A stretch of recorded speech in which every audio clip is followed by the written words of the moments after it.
Bonjour, je viens par cette vidéo interpeller le service de protocole de sûreté du président Tshisekedi de lui demander de rentrer à la maison et de rester en RDC jusqu'à ce que son gouvernement puisse sortir. Parce que le puzzle est déjà presque mis en place pour permettre à ses alliés, les coalisés de FCC, notamment Joseph Kabila, de rentrer au pouvoir par plusieurs méthodes. Et qu'au moment où il se dessine dans notre pays un début de confrontation, parce que je l'ai dit plusieurs fois que le conflit post-électoral a été reporté, qu'il allait nous rattraper, il ressort de plusieurs sources que nous avons recoupées depuis 48 heures que le puzzle est mis en marche pour faire sauter les verrous, faire tomber le président Tshisekedi et que Joseph Kabila reprenne le pouvoir, soit par lui-même, soit par l'un de ses officiers interposés. Pour celles et ceux qui s'intéressent aux résolutions des conflits et aux relations internationales, volet coup d'État en Afrique, je m'intéresse à un pays, particulièrement la Mauritanie.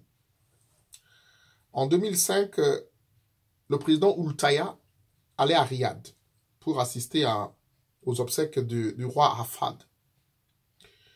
Le pays avait des remous comme d'habitude. Mais au retour, son avion va poser à Niamey, au Niger, pour se ravitailler. Le président prend contact avec le directeur de sûreté nationale, qui était un jeune colonel, Edi Ould Mohamed Val. Celui-là lui dira, Monsieur le Président, vous ne pouvez pas rentrer pour le moment, je ne sais pas garantir votre sécurité, donnez-moi quelques 48 heures, et tant que je maîtrise une situation ici, parce qu'il y a, entre guillemets, émeute au niveau de l'armée. Le président a insisté pour qu'il puisse arriver, mais son directeur de sûreté nationale a dit, Monsieur le Président, si vous vous posez, je ne prends pas en charge votre sécurité. Au lendemain, le président a tenté d'appeler. On lui a dit, Monsieur le Président, vous ne pouvez plus m'appeler au téléphone. Ici, il y a un conseil de guerre qui s'était réuni, et bien voilà, les institutions sont tombées, et que donc, le président Oultaya était déchu de ses fonctions par ces coups d'État qui n'avaient pas fait effusion de sang.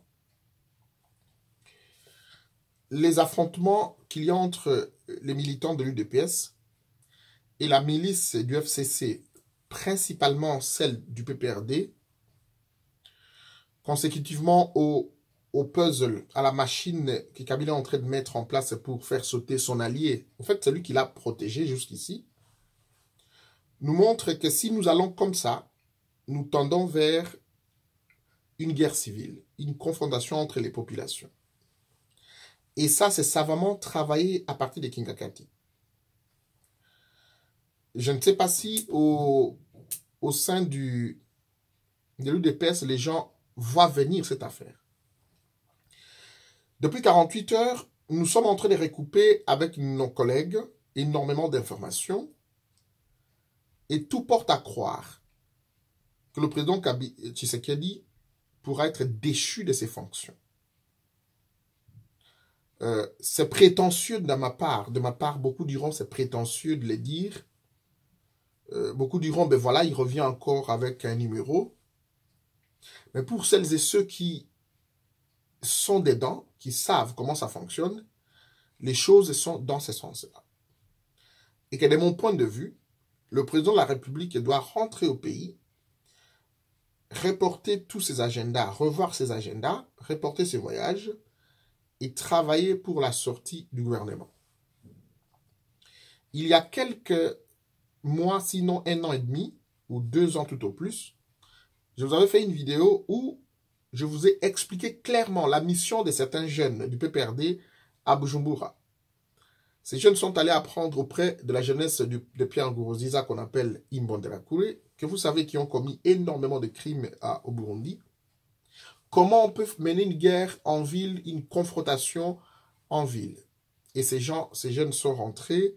Vous connaissez, je ne sais pas à moi ici de citer les noms pour les rendre encore plus célèbres. Ces jeunes sont en action.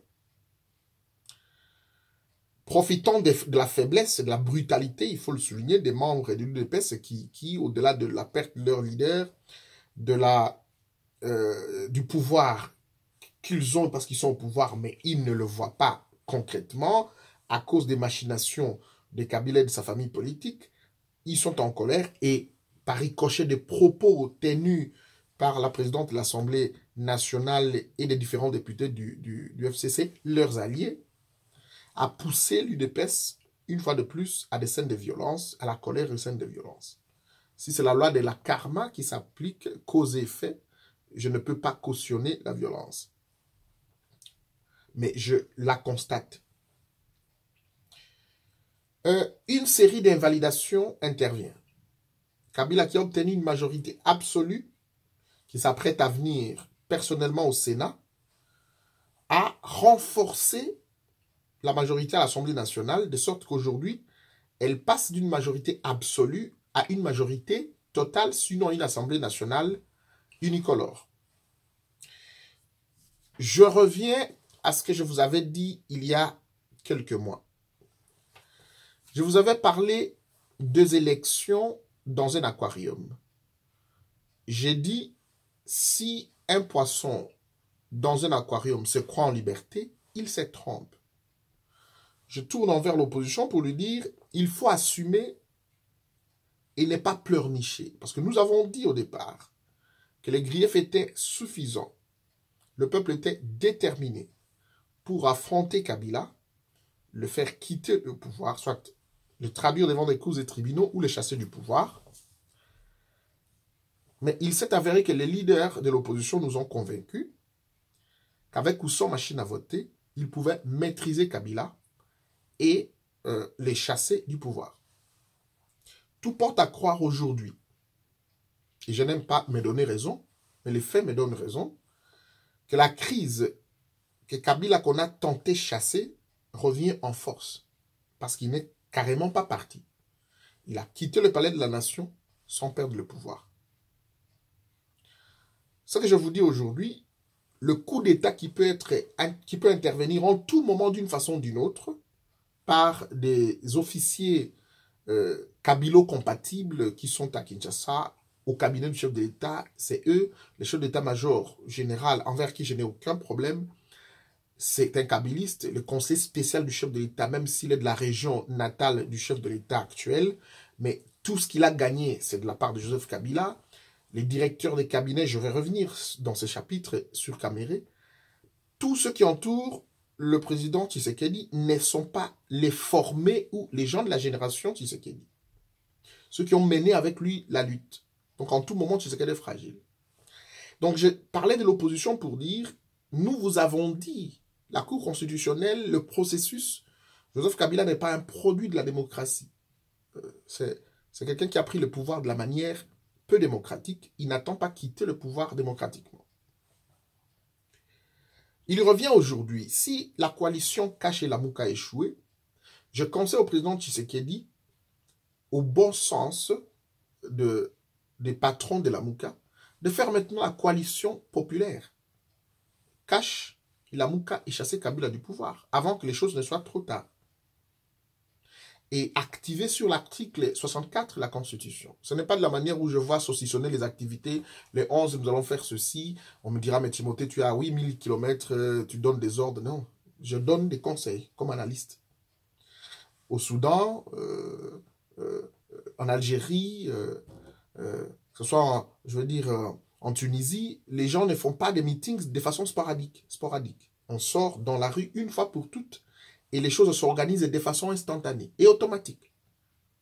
Les opposants doivent être sérieux pour sortir une fois pour toutes dans les rues. Si c'est le sit-in devant la Cour constitutionnelle, on y reste et pour de bon. Et on va chasser Kabila par ces manifestations-là. Donc, je conseille ici à l'élaboration d'une stratégie Cash Lamuka afin de chasser Kabila une fois pour toutes. Les griefs sont assez suffisants. Un autre élément que j'ai voulu ajouter, Parce que vous devez savoir, dans tout ça, nous sommes dans des affrontements entre deux civilisations. La civilisation occidentale et la civilisation russo-chinoise. Donc, les Chinois, avec les Russes, se battent contre les Occidentaux sur le sol du minerai congolais. Ce sont là les deux enjeux qui se battent. La question que les Congolais doivent se poser, notre compte se où?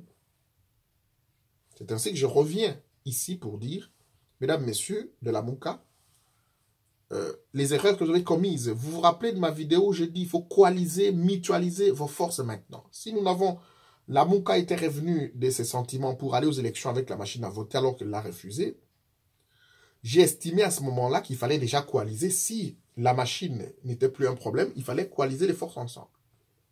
Un deuxième élément, maintenant qu'on a refusé la machine, que la Cour constitutionnelle a tripatouillé avec la CENI, etc., c'est ostensible que Kabila vous envoie des signaux clairs qu'il ne va pas quitter le pouvoir. Si vous placez les intérêts supérieurs de la nation au premier plan, vous pouvez faire taire les divergences liées aux individus et conjuguer les forces pour que nous soyons ensemble. Un dernier élément, Caméré. J'attire l'attention de l'entourage de Tshisekedi, qu'un des éléments nuisibles, même dans la formation du gouvernement, c'est Vital Kamerhe. Vital Kamerhe se rend régulièrement à Kingakati. Il est entre Kingakati et la cité de l'Union africaine. Chez Kabila, il dit d'autres choses. À Félix Tshisekedi, il conseille d'autres choses. La seule motivation, c'est qu'il veut tirer les choses en longueur, il les tire déjà, afin de se faire plein de poches, ce que j'appelle butin de guerre, butin d'affrontement. C'est-à-dire qu'il est en train d'amasser énormément d'argent parce qu'il est le seul patron qui a la voix autorisée du chef de l'État de décaisser de l'argent, que ce soit à la banque, que ce soit au sein des institutions financières. Donc, Vital Kamerhe, au regard de plusieurs sources, devient parmi les hommes les plus riches dans les 100 jours ici. Parmi les hommes les plus riches dans les 100 jours. Il va aller dire à Kabila, ça, voilà, il y a ça, Némi, il faut faire ça, Mouilania, il faut, à Movasakani, des SMS vont à gauche, à droite, mais en même temps aussi, il dit à Tshisekedi, voilà, il faut tenir ça. Dans cet imbroglio, moi, je conseillerais au président Tshisekedi de prendre ses responsabilités, de nommer les gouvernements, donner à Kabila tous les ministères, affaires sociales, sport, agriculture, comme il aime beaucoup les fermes, lui donner la santé, tout ce qu'il faut lui donner, travaux publics, construction, donner-lui les mines, etc. Mais ne cédez pas le ministère des Affaires étrangères, le ministère de la Défense, le ministère de l'Intérieur, le ministère des Finances, le ministère de Justice. Ces ministères-là relèvent des actions régaliennes du chef de l'État, domaine régalien du chef de l'État. Que Tshisekedi ne cède pas à ces ministères-là ne peuvent faire l'objet d'aucune négociation, d'aucun chantage. Kabila, quand il était aux affaires, de façon directe, quand il avait la signature, au PPRD, quand on proposait, et même avec les alliés, on ne proposait pas à ces ministères-là. On laissait toujours pour rester pour le pouvoir discrétionnaire du chef de l'État. Voilà. Donc, il n'y a pas deux chefs de l'État dans ce pays-là. Il s'appelle Félix Tshisekedi. On a un contentieux avec la Mouka. Ça, les linges sales pourront se laver en famille. Et c'est pour ça que j'appelle à un sursaut d'orgueil patriotique pour mettre de côté nos divergences post-électorales, pousser Kabila à la sortie pour que nous puissions revenir aux affaires. Vers ce que j'appellerais une guerre civile, un coup d'État, le retour de Kabila est programmé et il est en téléchargement. Cette question, c'est une question de temps pour qu'on en arrive, mais les prémices jusqu'ici nous montrent que Kabila revient, mais il revient comme un félin qui est patient, qui prend tout son temps, qui pose chaque geste, contrôlé, calculé, et il met les dés à leur place. Mesdames, Messieurs, rendez-vous au prochain numéro. et à bon attendeur, salut.